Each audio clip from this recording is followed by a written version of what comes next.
अहिल्यानगर शहरासह जिल्ह्यातील अनेक भागांमध्ये मुसळधार पावसाला सुरुवात। विजांच्या कडकडाटासह पावसाची जोरदार बॅटिंग। उकाड्यापासून नागरिकांची सुटका।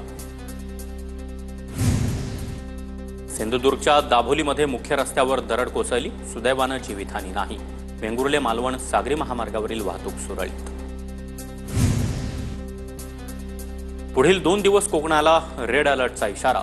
दरम्यान संपूर्ण पश्चिम किनारपट्टीवर 17 जूनपर्यंत मुसळधार पाऊस। हवामान खात्याचा अंदाज। रत्नागिरीच्या चिपळूणमध्ये मुसळधार पाऊस। परशुराम घाटामध्ये मातीत दरड महामार्गावर। घाटातून संत गतीने वाहतूक सुरू। रत्नागिरीच्या लांजा तालुक्यामध्ये मुसळधार पाऊस। श्रीराम ब्रिजजवळ महामार्गाच्या अपूर्ण कामाचा नागरिकांना फटका। ब्रिजजवळील घरांमध्ये देखील पाणी शिरल्यानं घरातील साहित्याचंही नुकसान। जळगाव जिल्ह्यामध्ये सलग 2 दिवस वादळी वाऱ्यासह मुसळधार पाऊस। पावसामुळे 2051 गावांमधील तब्बल 3488 शेतकरी बाधित। 4000 हेक्टरवरील पिकांचं नुकसान। देवगड जामसंडे भागामध्ये विजांच्या कडकडाटासह पावसाची हजेरी। रस्त्यावर मोठ्या प्रमाणात पाणी साचलं। देवगड निपाणी मुख्य रस्त्यावर वाहनांच्या लांबच लांब रांगा। सिंधुदुर्गमध्ये गेल्या 2 दिवसांपासून मुसळधार पाऊस। नदी नाल्यांच्या पाणी पातळीमध्ये वाढ।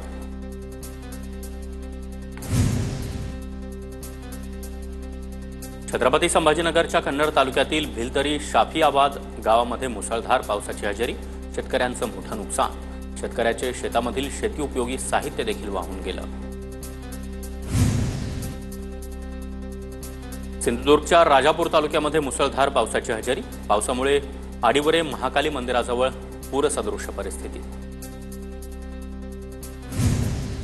मान्सूनच्या पावसानं कोकणातल्या धबधब्यांचं नयनरम्य रूप समोर। शेकडो फुटांवरून गर्द हिरवाईनं नटलेला निवळीचा धबधबा कोसळतोय। पर्यटकांची गर्दी वाढणार। बीड जिल्ह्यातील 11 पाणी प्रकल्प ओव्हरफ्लो। 3 प्रकल्पांमध्ये 75% पेक्षा जास्त पाणीसाठा। 13 दिवसात 38 मिलीमीटर पावसाची हजेरी। मान्सूनपूर्व झालेल्या पावसानं बीडकरांची तहान भागली। वर्षभराची पाण्याची चिंता मिटण्याची शक्यता। सोलापूर जिल्ह्यातील सततच्या पावसामुळे होटगी तलाव तुडुंब भरला। जून महिन्यातच तलाव भरल्यानं पाण्याचा प्रश्न मिटला। अक्कलकोट तालुक्यातील कुरनूर धरण 97% भरलं। धरणातून 450 क्युसेकनं पाण्याचा विसर्ग सुरू। धरण परिसरातील नागरिकांना सतर्कतेचा इशारा। पुण्याला पाणीपुरवठा करणाऱ्या धरण परिसरामध्ये जोरदार पाऊस। खडकवासला, पानशेत, वरसगाव आणि टेमघर धरणामध्ये 32 मिलीमीटर पाऊस पडल्याची नोंद। पुण्यात मुसळधार पावसाची हजेरी। पिंजवडीचं पुन्हा एकदा वॉटर पार्क झालं। पावसानं विश्रांती घेताच पाणी ओसरलं। रस्त्यावर गुडघाभर पाणी साचलं होतं।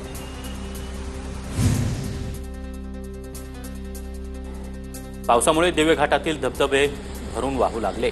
घाट परिसरातील धबधबे ओसंडून वाहू लागले। पालखी सोहळ्यादरम्यान प्रशासनाची डोकेदुखी वाढणार। सोलापूरच्या अक्कलकोट तालुक्यातील मुसळधार पावसामुळे बोरी नदीला पूर। अरळी गावातील पूल वाहून गेला। पुलाच्या निर्मितीसाठी गावकऱ्यांचं वाहत्या पाण्यात आंदोलन। जून महिन्यात पावसाच्या हजेरीनंतर शेतकऱ्यांनी पेरणीचं काम हाती घेतलं। पेरणी योग्य पाऊस झाल्यानं शेती कामाची लगबग। समाधानकारक पाऊस पडण्याची शेतकऱ्यांना अपेक्षा। बीड जिल्ह्यामध्ये पेरणी केलेल्या पिकांना 2 दिवस झालेल्या पावसानं नवसंजीवनी। दुबार पेरणीचं संकट टळण्याची शक्यता। पावसानं उघडीप दिल्यानंतर मोठ्या प्रमाणात खरीपाची पेरणी होण्याची शक्यता।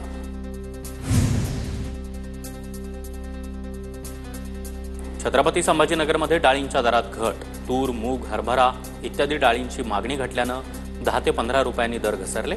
पावसाळी वातावरणामुळे डाळींची खरेदी मंदावली। अजित पवारांच्या आमदार शेखर निकम शरद पवारांच्या भेटीला। कृषी भवनाबाबत शरद पवारांची भेट घेतली। पवार आणि दादा एकत्र आले तर आनंदच होईल, शेखर निकम यांची प्रतिक्रिया।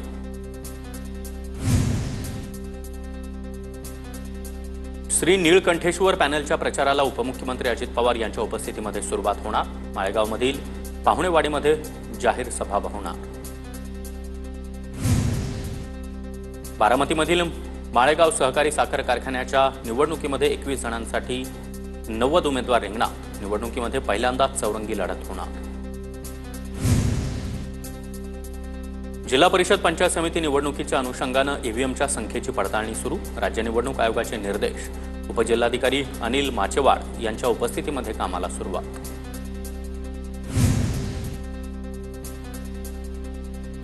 पालकमंत्री असताना धाराशिव जिल्ह्यामध्ये कामं खोळंबल्यानं मी दुःखी। प्रताप सरनाईक यांनी मुख्यमंत्र्यांना लिहिलेलं पत्र समोर। भाजपचे आमदार राणा जगजितसिंह पाटील यांच्यावर विसंवादाचा ठपका। जळगाव जामोदचे आमदार संजय कुटे यांचं निवासस्थान पेट्रोल टाकून जाळण्याचा प्रयत्न। संग्रामपूरमधील युवक विशाल मुरुड पोलिसांच्या ताब्यात। जळगावमध्ये भाजप नेते रवींद्र चव्हाण यांनी उत्तर महाराष्ट्राची आढावा बैठक घेतली। आगामी निवडणुकीच्या निर्णयात पक्षाचं पार्लमेंटरी बोर्ड घेणार असल्यानं रवींद्र चव्हाण यांनी सांगितलं। मंत्री छगन भुजबळ नाशिक महापालिकेच्या अधिकाऱ्यांवर संतापले। मुंबई नाका परिसरातील अतिक्रमण आणि विद्रुपीकरणावरून संताप सांगूनही अधिकारी ऐकत नसल्यानं भुजबळांनी अधिकाऱ्यांना झापलं। अखेर 7 दिवसानंतर उपोषण स्थगित केल्यानंतर बच्चू कडू यांच्यावर अतिदक्षता विभागामध्ये उपचार सुरू। बच्चू कडू यांच्या वजनामध्ये 7 किलोनं घट। कडूंसह 27 उपोषणकर्त्यांवर उपचार। पुण्यामध्ये काल अचानक आलेल्या पावसामुळे मोठं नुकसान। पालख्या पुण्याला येण्यापूर्वी रस्त्यावरील राडारोडा हटवा। पालकमंत्री अजित पवार यांचे प्रशासनाला निर्देश। आषाढी एकादशीसाठी मानाच्या 10 पालख्यांसोबत येणाऱ्या दिंड्यांना प्रतिदिंडी 20,000 रुपये अनुदान मिळणार। राज्य सरकारकडून शासन निर्णय जारी। संत ज्ञानेश्वर माऊली आणि संत तुकाराम महाराज पालखी सोहळ्याची जय्यत तयारी। तुकोबांच्या पालखीचं 18 तर ज्ञानोबांच्या पालखीचं 19 जूनला प्रस्थान। दिंडीतील वारकऱ्यांना पिण्याचं पाणी, आरोग्य सेवांसह तंबूची तयारी पूर्ण। पुणे शहरामध्ये 21 आणि 22 जूनला सर्व मटण, चिकन आणि दारूची दुकानं बंद ठेवावीत। संघर्ष सेनेचे पालिकेच्या आयुक्तांकडे मागणी। पुण्यामध्ये 21 आणि 22 जूनला संत तुकाराम महाराजांची पालखी मुक्कामी असणार।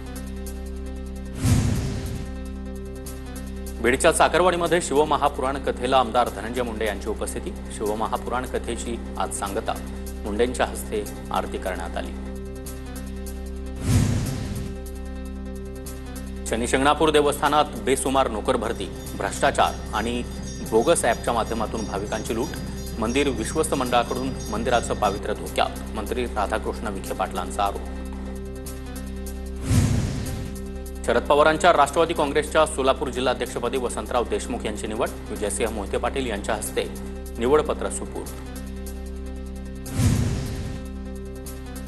सांगलीमध्ये राज ठाकरे यांच्या वाढदिवसाचा केक कापण्यासाठी ठाकरेंचे शिवसैनिक आणि मनसैनिक एकत्र।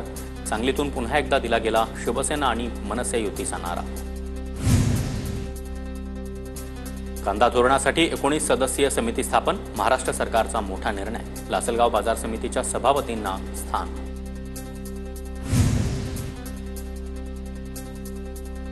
कोल्हापूर जिल्ह्यामध्ये 26 जूनपर्यंत बंदी आदेश लागू। कायदा आणि सुव्यवस्थेच्या कारणासाठी अप्पर जिल्हाधिकाऱ्यांचे आदेश। नागपूर जिल्ह्यामध्ये खापरी गावठाणातील सर्वच प्रकल्पग्रस्तांना पट्टे वाटप। जनतेचे प्रश्न सोडवण्याच्या नागपूर पॅटर्न राज्यव्यापी व्हावा। चंद्रशेखर बावनकुळेंचं वक्तव्य। कोल्हापूरच्या इचलकरंजीमध्ये कर्नाटकी बेंदूर सण उत्साही वातावरणामध्ये साजरा। मानाचा पारंपरिक कर तोडण्याचा कार्यक्रमही संपन्न। नाशिकमध्ये विश्व मराठी संमेलन डिसेंबर महिन्यामध्ये होणार। मराठी भाषा मंत्री उदय सामंत यांची घोषणा। 26 ते 28 डिसेंबर दरम्यान विश्व मराठी संमेलनाचं आयोजन। काल उदय सामंत यांच्या उपस्थितीमध्ये बैठक पार पडली। पुण्याच्या सिंहगडमध्ये आमदार भीमराव तापकीर यांची अधिकाऱ्यांसोबत बैठक। सिंहगड रोड परिसरामधील नागरिकांच्या विविध समस्यांबाबत आढावा बैठक।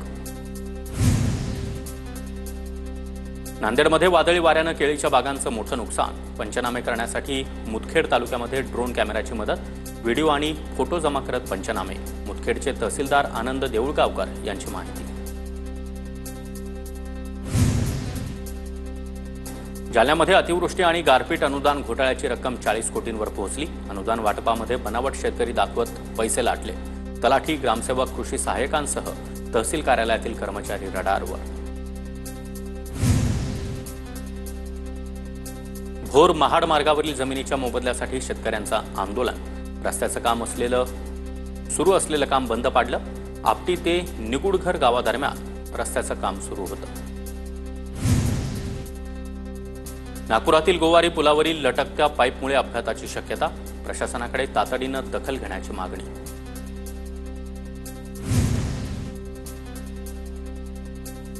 नागपूर शिक्षक भरती घोटाळा प्रकरणी उल्हास नराड यांना अटक. काँग्रेस नेत्या नयना झाडे यांचा पोलीस प्रशासनाला सवाल. उल्हास नराड यांच्याकडून तक्रार आणि त्यांनाच आधी अटक का? बड्या शिक्षण संस्था चालकांना वाचवण्यासाठी उल्हास नराड यांचा बळी. नयना झाडे यांची प्रतिक्रिया. भंडाऱ्यातून जाणाऱ्या नवीन बायपास पुलाचं काम वादाच्या भोवऱ्यात. पर्यावरण विभाग आणि गोसेखुर्द विभागाची परवानगी न घेता नदीपात्रामध्ये दगड आणि मुरुम टाकलं. नदीचं पात्र छोटं झालं. पावसाळ्यामध्ये भंडारा शहराला पुराचा धोका.